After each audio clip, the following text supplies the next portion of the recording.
ॐ शिवाय नमः। ॐ महेश्वराय नमः। ॐ शम्भवे नमः। ॐ पिनाकिने नमः। ॐ शशिशेखराय नमः। ॐ वामदेवाय नमः। ॐ विरूपाक्षाय नमः। ॐ कपर्दिने नमः। ॐ नीललोहिताय नमः। ॐ शङ्कराय नमः। ॐ शूलपाणये नमः। ॐ खट्वाङ्गिने नमः। ॐ विष्णुवल्लभाय नमः। ॐ शिपिविष्टाय नमः। ॐ अम्बिकानाथाय नमः। ॐ श्रीकण्ठाय नमः। ॐ भक्तवत्सलाय नमः। ॐ भवाय नमः। ॐ शर्वाय नमः। ॐ त्रिलोकेशाय नमः। ॐ शितिकण्ठाय नमः।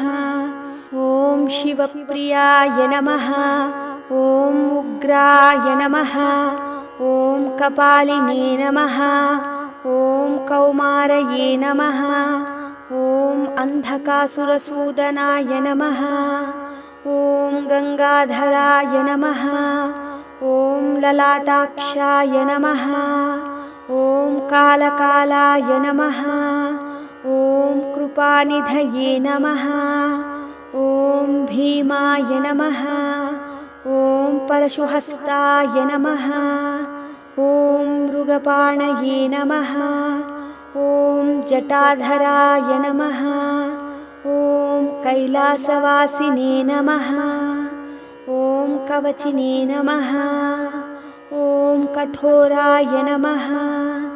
ॐ त्रिपुरान्तकाय नमः। ॐ वृषाङ्काय नमः। ॐ वृषभारूढाय नमः। ॐ भस्मोद्दूलितविग्रहाय नमः। ॐ सामप्रियाय नमः। ॐ स्वरमयाय नमः। ॐ त्रयीमूर्तये नमः। ॐ अनीश्वराय नमः। ॐ सर्वज्ञाय नमः। ॐ परमात्मने नमः। ॐ सोमसूर्याग्निलोचनाय नमः। ॐ हविषे नमः। ॐ यज्ञमयाय नमः। ॐ सोमाय नमः। ॐ पञ्चवक्त्राय नमः। ॐ सदाशिवाय नमः। ॐ विश्वेश्वराय नमः। ॐ वीरभद्राय नमः। ॐ गणनाथाय नमः। ॐ प्रजापतये नमः। ॐ हिरण्यरेतसे नमः। ॐ दुर्दर्शाय नमः। ॐ गिरीशाय नमः। ॐ गिरिशाय नमः। ॐ अनघाय नमः। ॐ भुजङ्गभूषणाय नमः। ॐ भर्गाय नमः। ॐ गिरिधन्वने नमः। ॐ गिरिप्रियाय नमः। ॐ कृत्तिवाससे नमः। ॐ पुरारातये नमः। ॐ भगवते नमः। ॐ प्रमदाधिपाय नमः। ॐ मृत्युञ्जयाय नमः। ॐ सूक्ष्मतनवे नमः। ॐ जगद्व्यापिने नमः। ॐ जगद्गुरवे नमः। ॐ व्योमकेशाय नमः। ॐ महासेनजनकाय नमः। ॐ चारुविक्रमाय नमः। ॐ रुद्राय नमः। ॐ भूतपतये नमः। ॐ स्थानवे नमः। ॐ महिर्भुज्ञाय नमः। ॐ दिगम्बराय नमः। ॐ अष्टमूर्तये नमः। ॐ अनेकात्मने नमः। ॐ स्वात्मिकाय नमः। ॐ शुद्धविग्रहाय नमः। ॐ शाश्वताय नमः।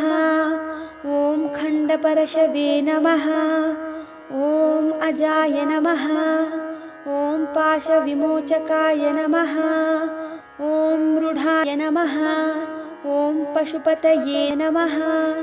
ॐ देवाय नमः। ॐ महादेवाय नमः। ॐ अव्ययाय नमः। ॐ हरये नमः। ॐ पूषदन्तभिदे नमः। ॐ अव्यग्राय नमः। ॐ दक्षाध्वरहराय नमः। ॐ हराय नमः। ॐ भगनेत्रभिदे नमः। ॐ अव्यक्ताय नमः।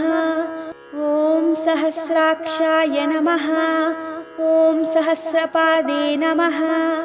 ॐ अपपर्गप्रदाय नमः। ॐ अनन्ताय नमः। ॐ तारकाय नमः। ॐ परमेश्वराय नमः। इति श्रीशिवाष्टोत्तरशतनामावळि सम्पूर्णम्।